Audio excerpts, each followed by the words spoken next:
Bienvenida o bienvenido a esta exploración.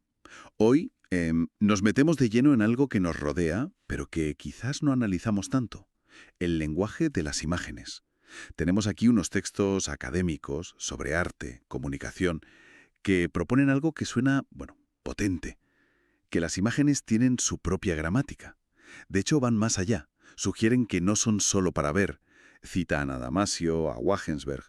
Hablan de que son clave para cómo pensamos, cómo organizamos ideas internamente. Y cómo las compartimos, ¿no? Como imágenes mentales que se pueden transmitir. Exacto. Y esa es la clave, yo creo, que existe un lenguaje visual, con sus códigos, sus normas, que aprendemos culturalmente, como aprendemos a hablar, vaya. No nacemos sabiéndolo. Claro. Piensa, no sé, en la columna de Trajano, en Roma. Eso eran, pues, crónicas visuales, información, propaganda, con imágenes, hace siglos. Entendido. O sea que esto aplica a todo.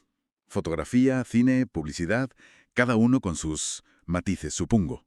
Nuestro objetivo hoy sería entonces, pues, entender un poco mejor esas reglas, esa gramática visual. Eso es, porque estamos totalmente inmersos en, bueno, lo que Gubern llamó la iconosfera. Imágenes por todas partes, redes, publi, noticias. John Berger lo clavó. La vista llega antes que las palabras. Cierto. Y eso tiene más implicaciones enormes. Claro. Por eso en los textos se insiste tanto en la necesidad de una alfabetidad visual. Desde el cole, ¿no? Eso Bachillerato. fundamental. No solo para entender el arte, que también. Es para navegar la vida diaria, sobre todo en esta, bueno, sociedad del conocimiento y del espectáculo, como dice Cairo. Hay que saber leer imágenes, analizarlas y crearlas también. Son la base de muchas emociones, mensajes. ¡Claro! Y Guy Debord, que era muy agudo, dijo que el espectáculo es, en el fondo, una relación social entre personas mediatizada por imágenes. O sea que gran parte de cómo nos relacionamos hoy pasa por las imágenes. Entenderlas es entendernos un poco mejor, ¿no? Vale. ¿Y cómo empezamos a decodificar ese lenguaje? Los textos hablan de 3 dimensiones, 3 claves gramaticales: sintaxis, semántica y pragmática. Suena un poco técnico, pero parece útil para entender cómo va esto. Sí, vamos a desgranarlo. Empecemos por la sintaxis. Piensa en ella como la estructura básica, los ladrillos de la imagen, el punto, la línea, el color, la textura, la composición general. Son elementos finitos, como dice Villafañe, pero las combinaciones, ilimitadas. Vale. Es la base. ¿Por qué una imagen nos parece equilibrada o caótica? ¿O por qué miramos a un sitio concreto? Entendido. Son como las palabras visuales y cómo se ordenan, ¿no? Y la semántica. La semántica es ya el significado, lo que construimos con esos ladrillos sintácticos.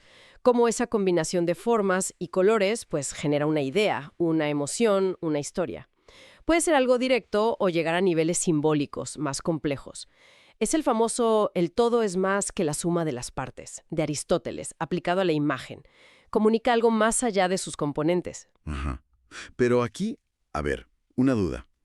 ¿Ese significado, la semántica, no depende mucho de quién mira? ¿Cómo encaja eso con una gramática? ¿No es muy subjetivo? Buena pregunta. A ver, la sintaxis da una estructura y la semántica, aprendida culturalmente, nos da significados más o menos compartidos. Una señal de stop roja significa parar, ¿verdad? Pero claro que la interpretación final tiene un componente personal. Y ahí entra la tercera dimensión, que es fundamental, la pragmática. La pragmática. ¿Te refieres al contexto? Exactamente. El contexto lo es casi todo. Dónde, cuándo y cómo vemos la imagen.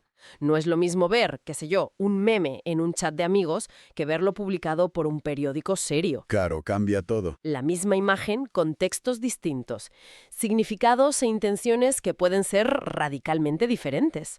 Los textos insisten mucho en esto. No podemos entender una imagen del todo fuera de su hábitat cultural. Aunque bueno, la tecnología, los móviles, las redes, están todo el rato fragmentando y recontextualizando imágenes. Es un lío a veces. Qué interesante cómo interactúan las 3: sintaxis, semántica y pragmática. Y ves diferencias claras, ¿eh? Por ejemplo, el arte. A menudo juega a romper reglas sintácticas semánticas. Piensa en Hokusai pintando con las patas de un gallo, o Klein usando cuerpos como pinceles. Hay más libertad, digamos. Se permite experimentar más. El mensaje llegue claro. Aunque, ojo, artistas contemporáneos, como menciona Niedermayer, exploran justo esa frontera.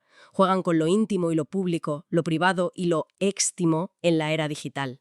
Muy interesante también. Entonces, resumiendo un poco, entender la sintaxis, el cómo se hace, la semántica, qué dice o qué intenta decir, y sobre todo la pragmática, en qué contexto la vemos, nos da las herramientas. Herramientas para ser, bueno, espectadores más conscientes, ¿no? Y quizás también creadores más críticos. Justo eso. Y para darle una última vuelta, podríamos pensar en algo, si el contexto, la pragmática, es tan decisivo para el significado, ¿qué pasa con la fuerza emocional, con el mensaje de una imagen, sea arte, periodismo, un anuncio, lo que sea, cuando la sacamos de su sitio original? Cuando la vemos pequeñita, fragmentada, en la pantalla del móvil, perdida en el flujo constante de una red social.